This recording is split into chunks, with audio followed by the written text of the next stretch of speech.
मित्रांनो, साइन इन्फोटेकमध्ये आपलं स्वागत आहे. महाराष्ट्र राज्य हजारो उमेदवार प्राध्यापक पदांसाठी तयारी करत आहेत. त्यांच्यासाठी ही एक खूप मोठी बातमी आहे. तब्बल 5012 पदांच्या भरतीसाठी शासनाने निवड प्रक्रियेत मोठे बदल केले आहेत. आता हे बदल नेमके आहेत तरी काय आणि त्याचा आपल्या तयारीवर काय परिणाम होईल? चला आज आपण या नवीन शासन परिपत्रकाचं म्हणजेच जीआरचं अगदी सोप्या शब्दात विश्लेषण करूया. आजच्या या विश्लेषणामध्ये आपण 5 मुख्य टप्प्यावर बोलणार आहोत. सगळ्यात आधी बघूया की हा नवीन जीआर का आणला गेला, त्यानंतर निवडीचं नवीन सूत्र काय आहे, आपले शैक्षणिक गुण नेमके कसे मोजले जाणार आहेत, मग प्रात्यक्षिक आणि मुलाखतीमध्ये काय महत्त्वाचं असेल आणि शेवटी ही संपूर्ण प्रक्रिया कितपत पारदर्शक असेल. चला तर मग एक एक करून सगळे मुद्दे समजून घेऊया. कुठलाही नवीन नियम समजून घेण्याआधी तो का आणला गेलाय हे जाणून घेणं महत्त्वाचं असतं, नाही का? तर या नवीन शासन परिपत्रकाचा नेमका उद्देश काय आहे? सरकारला यातून नक्की काय साधायचं आहे? अगदी सोप्या भाषेत सांगायचं झालं तर या जीआरचे 3 मुख्य उद्देश आहेत. 1. भरती प्रक्रिया जास्तीत जास्त पारदर्शक बनवणं. दुसरं, निवड प्रक्रियेत कुठल्याही प्रकारचा पक्षपात होऊ नये याची खात्री करणं.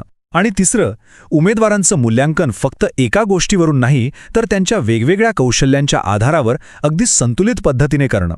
बरं, पारदर्शकता आणि निष्पक्षपातीपणा हे तर उद्देश झाले, पण हे सगळं प्रत्यक्षात कसं आणणार? त्यासाठीच या जीआरमध्ये एक सगळ्यात मोठा आणि महत्त्वाचा बदल केला गेला आहे. तो म्हणजे निवडीचं एक नवीन सूत्र, एक नवीन गुणभार प्रणाली. हे नवीन सूत्र बघा. आता आपल्या निवडीचा सगळ्यात मोठा वाटा म्हणजे तब्बल 60% हा आपल्या शैक्षणिक आणि संशोधन कामगिरीवर अवलंबून असणार आहे. त्यानंतर अध्यापन कौशल्याला 20% आणि मुलाखतीला 20% गुणभार दिला आहे. याचा अर्थ अगदी स्पष्ट आहे. आता निवड फक्त मुलाखतीच्या काही मिनिटांवर अवलंबून राहणार नाही. यामुळे संपूर्ण प्रक्रियेत वस्तुनिष्ठता नक्कीच वाढणार आहे. ठीक आहे, पण मग हे 60% गुण नक्की विभागले कसे आहेत? कारण यातच अनेक महत्त्वाचे आणि थोडेसे गुंतागुंतीचे नियम आहेत. चला या गुणभाराचं सविस्तर विश्लेषण करून ते एकदम सोपं करूया. यातला सर्वात इंटरेस्टिंग आणि कदाचित थोडा वादग्रस्त ठरू शकणारा बदल म्हणजे युनिव्हर्सिटी रँकिंग मल्टिप्लायर. याचा अर्थ काय? तर आपण पदवी कुठल्या विद्यापीठातून घेतली आहे याला आता महत्त्व दिलं जाणार आहे. आपल्या विद्यापीठाच्या NIRF किंवा जागतिक रँकिंगनुसार आपल्या गुणांना एका गुणकाने म्हणजे मल्टिप्लायरने गुणलं जाईल.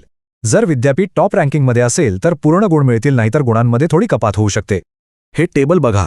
यात आपल्या शैक्षणिक गुणांचं गणित स्पष्ट होतं. पदवीसाठी जास्तीत जास्त 10 गुण, पदव्युत्तरासाठी 14 आणि MPhil किंवा PhD साठी 17 गुण आहेत. आपल्याला मिळालेल्या टक्केवारीनुसार हे गुण मिळतील. पण एक सगळ्यात महत्त्वाची गोष्ट विसरू नका, या प्रत्येक गुणावर आपल्या विद्यापीठाच्या रँकिंगचा परिणाम होणार आहे. आपल्या शैक्षणिक पदव्यांसोबतच पात्रता परीक्षांनाही गुण देण्यात आले आहेत. जर आपण नेटसह JRF पात्र असाल तर 5 गुण, फक्त नेटसाठी 4 गुण आणि सेटसाठी 3 गुण मिळतील. पण एक गोष्ट लक्षात ठेवा, यापैकी आपल्याला जास्तीत जास्त फक्त 5 गुणच मिळू शकतात. आणि आता या 60 गुणांमधला शेवटचा भाग. आपल्या शिकवण्याच्या अनुभवालाही महत्त्व आहे. प्रत्येक वर्षासाठी 1 गुण, असं जास्तीत जास्त 6 गुणांपर्यंत. तसंच आपले संशोधन पेपर्स, पुस्तकं आणि पेटंटसाठी 6 गुण आणि राष्ट्रीय किंवा राज्यस्तरीय पुरस्कारांसाठी 2 गुण आहेत. या सगळ्यांची बेरीज करून आपले 60 पैकी गुण निश्चित होतील. तर आत्तापर्यंत आपण बोललो ते कागदपत्रांवर आधारित गुणांबद्दल. पण एक चांगला प्राध्यापक फक्त पदव्यांवरून ठरत नाही ना, बरोबर ना? म्हणूनच उरलेले 40% गुण आपल्या प्रत्यक्ष कामगिरीच्या मूल्यांकनासाठी ठेवले आहेत, ज्यात अध्यापन कौशल्य आणि मुलाखत यांचा समावेश होतो. हा एक खूप महत्त्वाचा बदल आहे. आता प्रत्येक उमेदवाराला मॉक टीचिंग द्यावं लागेल. म्हणजे काय? तर वर्गात शिकवण्याचं एक प्रात्यक्षिक, याला 20% गुणभार आहे. यात आपण तंत्रज्ञानाचा म्हणजे ICTचा कसा वापर करतो, आपला विषय किती प्रभावीपणे मांडतो आणि आपली शिकवण्याची एकूण पद्धत कशी आहे यासारख्या व्यावहारिक गोष्टी तपासल्या जातील. आणि आता येतात शेवटचे 20% गुण, ते म्हणजे मुलाखतीसाठी. इथे आपल्या विषयातील सखोल ज्ञान, आपली तर्कशक्ती आणि भविष्यासाठी आपल्या संशोधन आणि अध्यापनाच्या काय योजना आहेत हे तपासलं जाईल. महत्त्वाचं म्हणजे इथे केवळ पाठांतर नाही तर आपली समज आणि आपला दृष्टिकोन महत्त्वाचा ठरणार आहे. गुणांची विभागणी तर आपण पाहिली, पण ही प्रक्रिया खरोखरच पारदर्शक आहे हे कशावरून ठरणार? त्यासाठी या जीआरमध्ये काही खास नियम आहेत जे संपूर्ण प्रक्रियेत वस्तुनिष्ठता आणि पारदर्शकता टिकवून ठेवतील. हा एक अत्यंत महत्त्वाचा नियम आहे.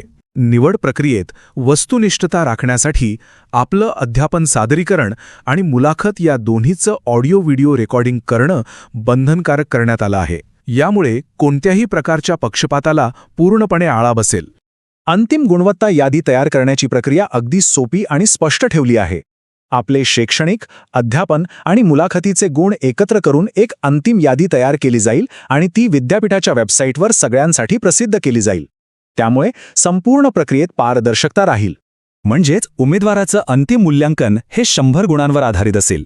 यात 60 गुण शैक्षणिक पात्रतेचे, 20 गुण अध्यापन कौशल्याचे आणि 20 गुण मुलाखतीचे असतील. या एकत्रित गुणांवरूनच अंतिम निवड केली जाणार आहे. आणि हेच या नवीन शासन परिपत्रकाचं सार आहे. गुणवत्तेला प्राधान्य, प्रक्रियेत पारदर्शकता आणि वेळेवर भरती.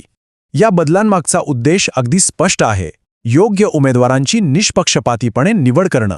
तर या नवीन निवड प्रक्रियेबद्दल आपलं काय मत आहे? आपल्याला यातला कोणता बदल सगळ्यात महत्त्वाचा वाटतो? आपले विचार खाली कमेंट्समध्ये आम्हाला नक्की सांगा. आणि हो, अशाच महत्त्वाच्या शैक्षणिक आणि भरती संदर्भातील अधिकृत अपडेट्ससाठी सॅन इन्फोटेक चॅनलला नक्की सबस्क्राईब करा. हा व्हिडिओ लाईक करा आणि आपल्या सहकारी आणि मित्रांपर्यंत नक्की शेअर करा.